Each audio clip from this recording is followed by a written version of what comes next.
एका संगे 30 रु अधिक आसिले घर युवकों नहीं गछरे बांधी निर्घात बाड़ेले।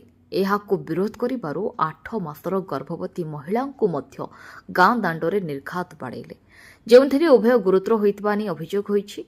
एभली घटना घटिछि कप्तिपदा थाना बाघियागोड़ी ग्रामरे। ग्रामर सिपुन मल्लिक आज घरे बसिथिबा बेले अचानक बाघियागोड़ी ग्रामर उपर साहिरु 30 रु अधिक व्यक्ति आसी सिपुन को घरु नै ग्रामर एक गछरे बांधी निर्घात माड़ मारिथिले।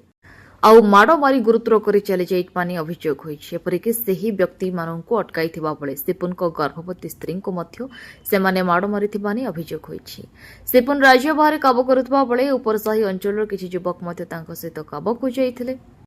रज पई समस्ते घर को फेरिथिबा बेले समस्त टंका सेमानकु सिपुन देइथिले, हेले सिपुन टंका देई नथिबा कही युवक माने एही भली प्राणांतक आक्रमण करिथिबा कहिसेंती।